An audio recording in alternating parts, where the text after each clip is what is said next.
Cars rush through the streets. Crowds chatter on the sidewalks.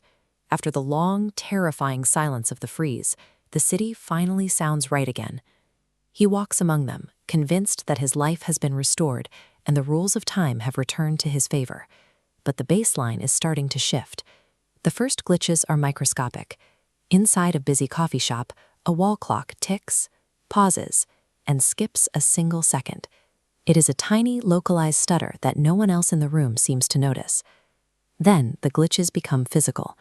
A pedestrian drops his phone, but before it can hit the pavement, the device stops.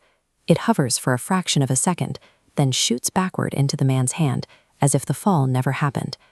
The man keeps walking, unaware that the physics of his world just failed. Time is behaving less like a passive road and more like a biological system. It has identified a foreign node, the man who stopped it, and is beginning a localized immune response to neutralize the interference. That night, the apartment feels different. Every shadow seems to linger. He begins to realize the frozen world he escaped was only the first stage of the ordeal, and something more persistent is now watching him. Breaking the flow of time brings a slow, heavy cost. He is currently waiting for the universe's delayed immune response to find him, a process that has already begun in the corners of his vision.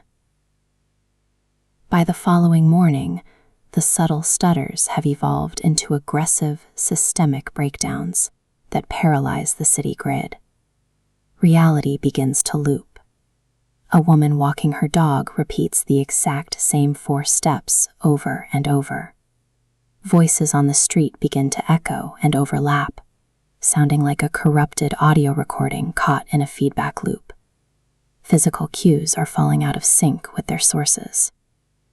Shadows now stretch across the pavement seconds before the people casting them actually arrive.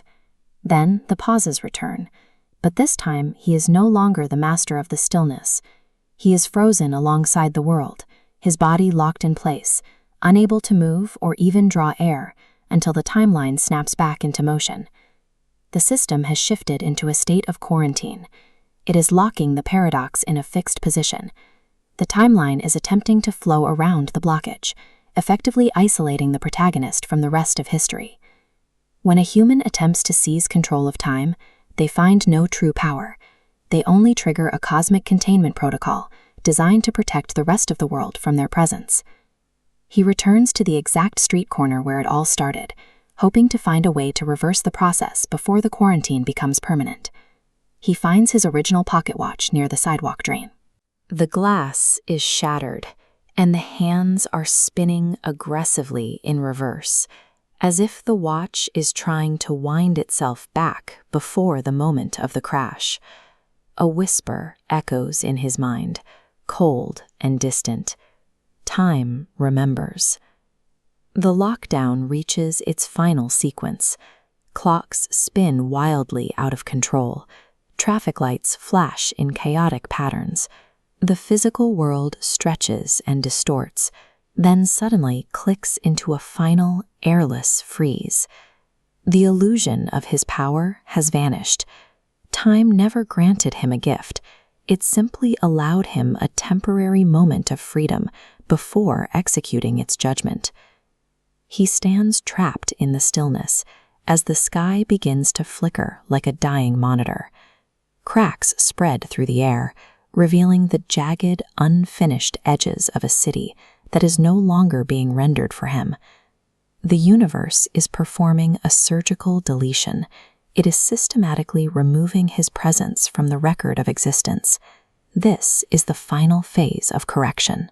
His memories are fading, the faces of his loved ones are blurring into static, and even his own reflection has become a total stranger.